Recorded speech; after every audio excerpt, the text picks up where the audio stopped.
Hello everyone, welcome back. मैं self Aniket Thackeray और आज मैं आपके साथ एक नया टॉपिक लेके जुड़ा हूँ जिसका नाम है म्यूचुअल फंड्स।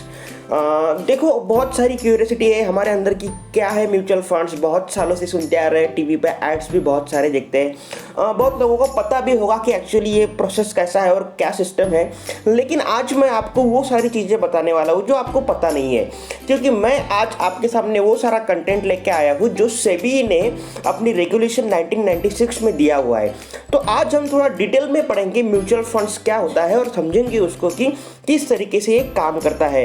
तो बेसिकली म्यूचुअल फंड्स क्या होता है, तो इसके नाम में ही आपको दिखाई देगा म्यूचुअल।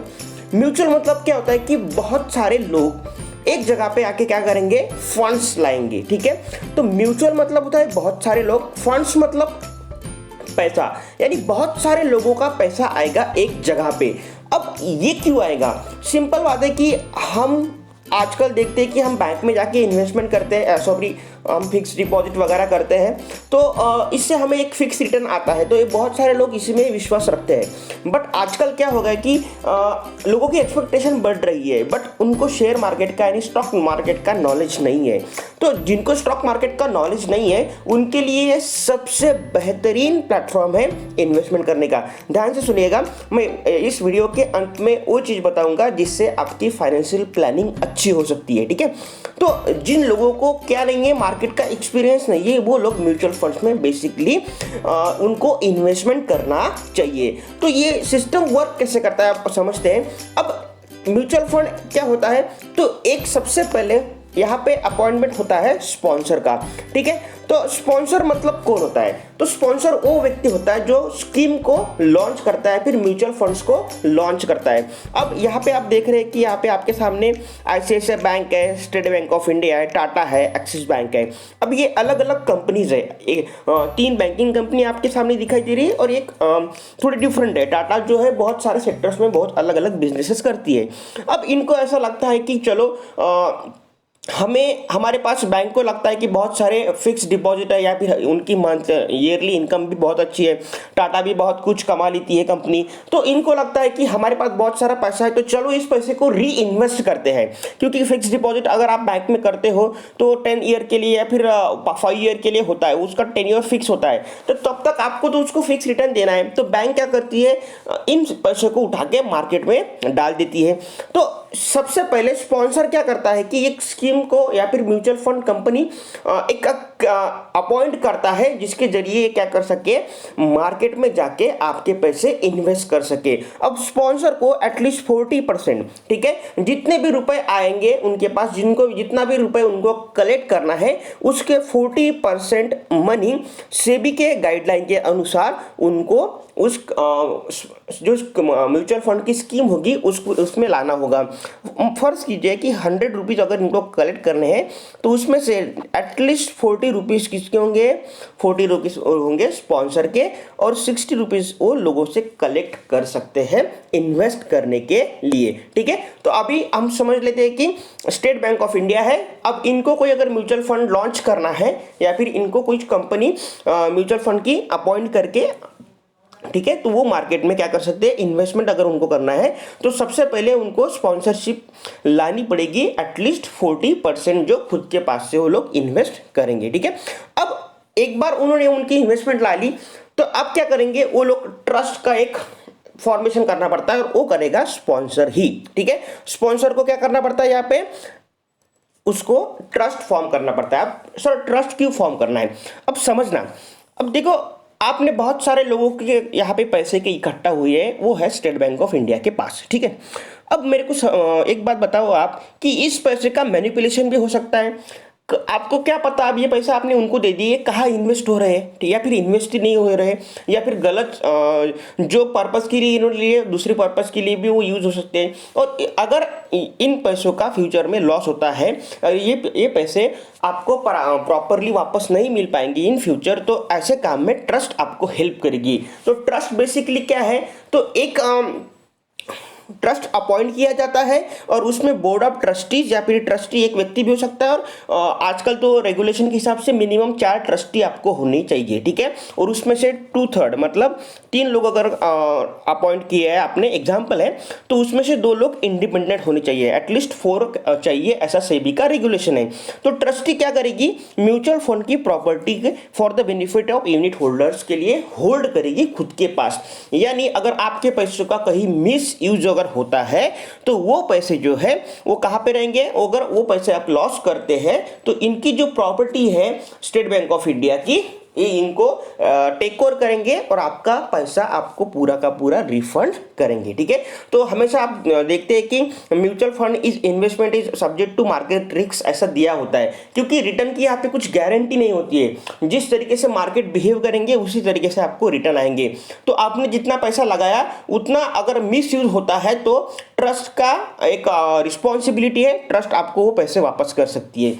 अब स्टेट बैंक ऑफ इंडिया आपसे पैसे लेके डायरेक्टली इन्वेस्ट नहीं कर सकती है, समझना, क्योंकि स्टेट बैंक ऑफ इंडिया का मेन पर्पस जो है वो बैंकिंग कंपनी है और उसका काम है कि डिपॉजिट एक्सपेक्ट करना लोगों से, लोन डिस्ट्रीब्यूट करना और बहुत सारी बैंकिंग सर्विसेज प्रोवाइड करना, ठीक है। तो ये सर्विसेज प्रोवाइड करना काम होता है स्टेट बैंक ऑफ इंडिया का। वो म्यूचुअल फंड स्कीम लॉन्च नहीं कर सकती है, इसीलिए उनको एसेट मैनेजमेंट कंपनी अपॉइंट करनी पड़ती है, ठीक है। तो वो क्या करेगी, एसेट मैनेजमेंट कंपनी अपॉइंट करेगी। अब इसको एक एग्जांपल के जरिए समझते हैं। मान लो हमारा जो स्पॉन्सर है वो है स्टेट बैंक ऑफ इंडिया, ठीक है। स्टेट बैंक ऑफ इंडिया चाहती है कि उनके पास बहुत सारा पैसा है, उनको मार्केट में इन्वेस्ट करना है, इसलिए वो एक म्यूचुअल फंड जो कंपनी है उसको हम कहेंगे अब एसेट मैनेजमेंट कंपनी को अपॉइंट करेगी, किसके लिए, मार्केट में पैसे की इन्वेस्टमेंट के लिए। तो बेसिकली एसबीआई की एक सब्सिडियरी कंपनी है एसबीआई म्यूचुअल फंड, ठीक है। और एसबीआई म्यूचुअल फंड्स जो है वो क्या करेगी, ये हो गई हमारी एसेट मैनेजमेंट कंपनी, ठीक है। तो हमारी जो स्पॉन्सर है वो है स्टेट बैंक ऑफ इंडिया, समझना। और स्टेट बैंक ऑफ इंडिया की सब्सिडियरी कंपनी जो है वो है एसबीआई म्यूचुअल फंड, यानी state bank of India mutual fund, ठीक है। तो ये क्या करेंगे, state bank of India mutual funds आपके पैसे को मार्केट में इन्वेस्ट करेगी, ठीक है।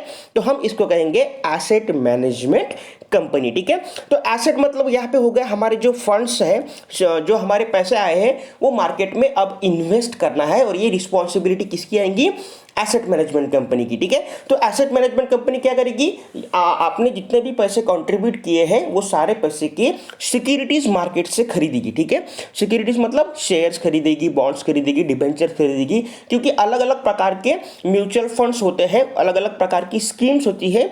जिस स्कीम के लिए आपने पैसा कंट्रीब्यूट किया है, जिस स्कीम के लिए आपने पैसा इन्वेस्ट किया है, उसी टाइप की सिक्योरिटी में वो इन्वेस्ट हो जाएगा, ठीक है। तो फिर अभी आगे समझते हैं, थोड़ा जाते हैं। अभी हम समझेंगे कस्टोडियन क्या होता है। अब देखो स्पॉन्सर ने क्या किया, ट्रस्ट का फॉर्म किया, ट्रस्ट क्या करेगी, तो म्यूचुअल फंड की पूरी प्रॉपर्टी होल्ड करेगी, ठीक है। Then again asset management company को अपॉइंट किया, उनका काम क्या है, तो वो मार्केट में ये जो पैसे हैं ये लगाएगी, ठीक है। अगर 100 रुपए अगर mutual fund asset management company के पास आते हैं तो उसमें से at least 40 rupees SBI state bank of India contribute करेगी और 60 रुपीज बाकी के लोग कॉन्ट्रीब्यूट करेंगे, ऐसा सेबी का रूल है या फिर रेगुलेशन है, ठीक है। अब ये जो 100 रुपीज की सिक्योरिटीज आ गई है, ठीक है, तो ये जो 100 रुपीज की सिक्योरिटी आ गई है, इनकी जो डिलीवरी है ये कौन रखेगा, ये रखेगा कस्टोडियन, ठीक है। तो कस्टोडियन की मेन रिस्पॉन्सिबिलिटी क्या होती है, receipts and delivery of securities, holding. अब उनको होल्ड करना भी इनका ही काम है। यहाँ पे कामों का डिवाइडेशन क्यों किया है पता है क्या, क्योंकि यहाँ पे जो पैसे हैं वो एक दो व्यक्ति के नहीं है, यहाँ पे बहुत सारे अलग अलग जगह से लोगों ने यहाँ पे इन्वेस्टमेंट किया है, इसीलिए हर काम को सेपरेटली सेग्रीफाइड किया है सेबी ने, ठीक है। सेबी क्या करती है, तो हर एक व्यक्ति को एक अलग अलग तरीके से जो फंड्स है, सिक्योरिटीज है या फिर जो प्रॉपर्टी होल्ड करने का काम है, ये सेबी ने क्या किया, डिवाइड किया है, जिसकी वजह से मैनिपुलेशन ना बढ़े और लोगों का पैसा सेफ रहे। यही कारण है कि मार्केट में आपका लॉस हो सकता है लेकिन आपका एक पैसा भी कहीं नहीं जा सकता है। देन कलेक्टिंग इनकम, अब शेयर्स में इन्वेस्टमेंट करेगी आपकी mutual fund company, asset management company जो एसबीआई म्यूचुअल फंड है वो इन्वेस्टमेंट करेगी, तो उसके ऊपर जाहिर सी बात है आपको शेयर्स पे डिविडेंड मिलता है, ठीक है। बॉन्ड्स में करेगी तो उसमें इंटरेस्ट मिलेगा, ठीक है। तो ये इनकम भी ये रेगुलरली कलेक्ट करेंगे, ठीक है। और ये होल्डिंग और प्रोसेसिंग कॉस्ट भी यही पे करते हैं, और कॉर्पोरेट एक्शंस अलग अलग होते हैं तो इनको ही संभालना पड़ता है। तो मेन काम क्या है कस्टोडियन का? तो मेन काम क्या है बच्चों? Holding and delivery of securities, ठीक है। तो सिक्योरिटीज अपने पास रखना, सिक्योरिटीज मतलब शेयर्स, डिबेंचर, बॉन्ड्स, ये अपने पास कस्टडी में रखेगी, ठीक है। अब क्या होता है, जो एसेट मैनेजमेंट कंपनी है, क्योंकि जनरल लोगों को एक्सपीरियंस नहीं है, हमारे आप जैसे लोगों को एक्सपीरियंस नहीं है मार्केट में कहाँ इन्वेस्ट हमें करना है, तो यहाँ पे क्या होता है, एसेट मैनेजमेंट कंपनी जो है, एसबीआई म्यूचुअल फंड जो है, वो क्या करेगी, अब फंड मैनेजर को अपॉइंट करेगी, ठीक है। फंड मैनेजर एक ऐसा व्यक्ति होता है जिसको एटलीस्ट 30 ईयर्स या फिर 25 ईयर्स का बहुत एक्सपीरियंस होता है, रिच एक्सपीरियंस होता है। और ये पर्सन कोई ऐसा वैसा नहीं होता है, इसको या तो ये चार्टर्ड अकाउंटेंट होगा, या फिर कंपनी सेक्रेटरी होगा, या फिर कॉस्ट एंड मैनेजमेंट अकाउंटेंट होगा, या फिर उसमें बहुत सारी कॉर्पोरेट स्टडीज की होगी, या फिर इसको मार्केट में 15-20-25 साल का एक्सपीरियंस होगा ट्रेडिंग का। तो ये व्यक्ति क्या होते हैं बच्चों? फंड मैनेजर होते हैं। तो फंड मैनेजर का काम क्या है? एसेट मैनेजमेंट कंपनी में ये अपॉइंटमेंट होता है उनका। तो एसेट मैनेजमेंट कंपनी में जो भी सिक्योरिटीज परचेस होती है, सेल होती है, तो ये जो है वो कौन करेगा? Fund manager. और यहाँ पे एक दो फंड मैनेजर नहीं होते हैं, ठीक है। तो फंड मैनेजर के भी कुछ लोग होते हैं जो उसके अंडर में काम करते हैं, ठीक है। तो एक हेड रहेगा, उसके अंडर में उसकी टीम रहेगी। वो क्या करते हैं? बहुत सारी रिसर्च करते हैं, बहुत सारी रिसर्च करते हैं कंपनी की कितनी एसेट्स है, कितनी लाइबिलिटीज है, कंपनी का एक्सपेक्टेड ग्रोथ ऑफ इनकम क्या रह सकता है, कंपनी का मॉडल कैसा है, क्योंकि फ्यूचर में तो डायनामिक सिचुएशन इकोनॉमी आ सकती है। तो करंटली जो चेंजेस हो रहे हैं उसके हिसाब से कंपनी ने अडेप्ट किया है कि नहीं किया है। तो ये सारी डिटेल एनालिसिस जो है वो फंड मैनेजर करता है। यहाँ पे आप देख रहे हैं ये जो है नवनीत मुनोत साहब, ये जो एसबीआई म्यूचुअल फंड्स के हेड है और बहुत अच्छे फंड मैनेजर है।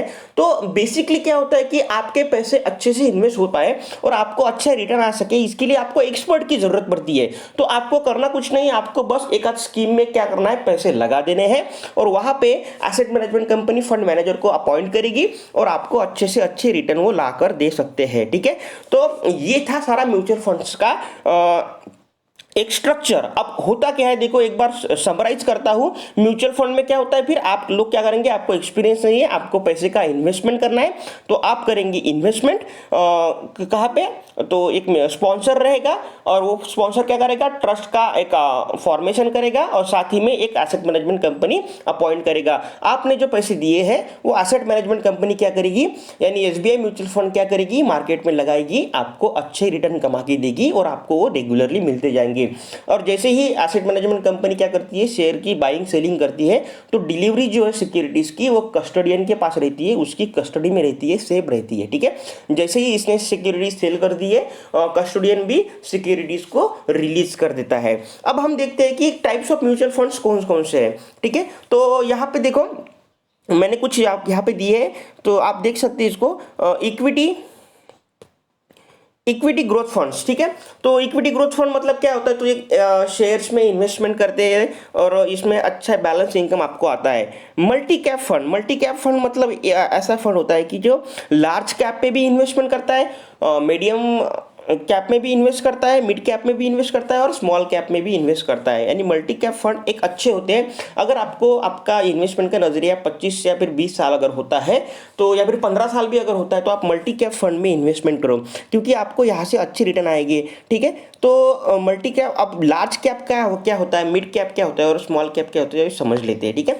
तो लार्ज कैप मतलब क्या, तो 1 to 100 जो कंपनीज हैं जिनका मार्केट कैपिटलाइजेशन सबसे ज़्यादा है, देखा ध्यान से सुनना, इंडिया में जितने भी कंपनीज है उनमें से सबसे ज्यादा जिनका मार्केट कैपिटलाइजेशन है, जैसे रिलायंस है, टीसीएस है, आईटीसी है, ठीक है, और सन फार्मा है, रैनबैक्सी है, ये जो निफ्टी के कुछ स्ट्रॉन्ग स्टॉक्स है, तो ऐसे पहले 100 स्टॉक्स जो आएंगे वो आएंगे लार्ज कैप में। अब इन कंपनी का मार्केट कैपिटलाइजेशन बहुत ज़्यादा होता है, क्योंकि ये लोग, इन लोगों ने बहुत सारी तरक्की अब तक की कर ली है। क्योंकि आप देखते हो कि हिंदुस्तान यूनिलीवर लिमिटेड अभी टॉप 100 कंपनीज में आती है, तो इनके प्रोडक्ट हर गाँव में बिक जाते हैं। तो इसकी वजह से अब इनका मार्केट शेयर इन्होंने पूरा टैप कर लिया। अब ज़्यादा क्या कर सकते हैं, तो मार्केट में जो एग्जिस्टिंग कॉम्पिटिटर है उनसे बेस्ट सर्विस वो प्रोवाइड कर सकते हैं। इसलिए अगर आपको शॉर्ट टर्म में अगर इन्वेस्टमेंट करना है तो आप लार्ज कैप में करो। देन मिड कैप मतलब क्या, तो 100 to 250, यानी जिनका मार्केट कैपिटलाइजेशन इंडिया की 101 से लेके 250 तक के आता है, वो क्या होता है, मिड कैप होता है, यानी वो मिड कैप कंपनीज है। और इन कंपनीज जो है ये ग्रोथ ओरिएंटेड कंपनीज होती है। अगर आपको 15 साल के लिए भी इन्वेस्टमेंट करना है तो आप इन कंपनीज में कर सकते हैं। और स्मॉल कैप होती है जो एकदम छोटी कंपनी है, जो 250 251 से लेके शुरू होती है और चलती जाती है। जितनी भी कंपनीज है वो सारी आएंगी स्मॉल कैप में। अगर आपका 30 साल का नजरिया है तो आप स्मॉल कैप कंपनीज में भी इन्वेस्टमेंट कर सकते हैं। अब कैप मतलब होता है कैपिटल, और मार्केट कैपिटलाइजेशन मतलब क्या, तो जितने भी कंपनी की प्रॉपर्टी है, एसेट्स है, ठीक है, तो वो होगा उनका मार्केट कैपिटलाइजेशन। ठीक है, तो जितना उनके पास मतलब पूरी की पूरी उनकी एसेट्स है, प्रॉपर्टी है, तो वो हो गए उनके पास मार्केट कैपिटलाइजेशन। और 251 से लेके आगे 1000 तक क्या रहेंगे, स्मॉल कैप कंपनीज आती है। तो स्मॉल कैप कंपनी में 30 ईयर्स तक अगर आपका प्लान है तो उसमें इन्वेस्ट करना आपके लिए बेटर रहेगा, क्योंकि अब ये बहुत कंपनीज छोटी है। अब ये इसमें से कुछ कंपनीज जो है इनका एनालिसिस करेंगे हमारा फंड मैनेजर, और उनमें से हमारे स्टॉक को वो क्या करेगा, हमारे म्यूचुअल फंड स्कीम में ऐड करेगा। क्योंकि इन कंपनी की अगर फ्यूचर में ग्रोथ होती है और ये कंपनी बड़ी बड़ी होती है, क्योंकि ये स्मॉल कैप है, इनके प्रोडक्ट आज हमारे घर पे नहीं आते हैं, और कल चल के कोई कंपनी अगर इसमें से बड़ी होती है तो वो अच्छी इनकम हमें कमा के देगी। इसीलिए 30 साल तक का हमारा इसमें नज़रिया होता है। और बहुत सारे होते हैं, इंडेक्स फंड होता है जो कि निफ्टी और सेंसेक्स में आप डायरेक्ट इन्वेस्ट कर सकते हैं। आपको पता नहीं है कि कौन से स्टॉक इन्वेस्ट करना है, या मिड कैप स्मॉल कैप ये वो, तो आपको कुछ रिस्क ना लेते हुए करना है तो आप इंडेक्स फंड में भी इन्वेस्ट कर सकते हैं। इसमें भी आपको अच्छे रिटर्न मिल जाएंगे। देन सेक्टर स्पेसिफिक फंड होते हैं, जैसे कि अभी 1 साल से जो चल रहा है वो मेडिकल सेक्टर चल रहा है, फार्मास्यूटिकल सेक्टर चल रहा है। देन IT सेक्टर होता है, अगेन मेटल्स होता है, देन कंज्यूमर सेक्टर होता है। तो इन सारे सेक्टर में अलग अलग जगह पे आप क्या कर सकते हो, एक सेक्टर में इन्वेस्ट भी कर सकते हो। टैक्स सेविंग स्कीम भी है, अगर आप इनमें अगर इन्वेस्ट करते हैं तो गवर्नमेंट आपको टैक्स की जो बेनिफिट है वो भी 80C के अंडर अलाउ करती है। और देन बैलेंस फंड होते हैं। बैलेंस फंड मतलब इसमें होता है जो large cap company, small cap, mid cap company जो होती है, इसके साथ ये लोग क्या करते हैं, इक्विटी में भी इन्वेस्ट करते हैं और डेट में भी इन्वेस्ट करते हैं, जैसे कि बॉन्ड्स और डिबेंचर में भी, मनी मार्केट और लिक्विड फंड्स, और ऐसे बहुत सारे फंड्स हैं। अभी कैसा है, वीडियो बहुत लंबा हो रहा है तो मैं ज़्यादा नहीं खींचूंगा।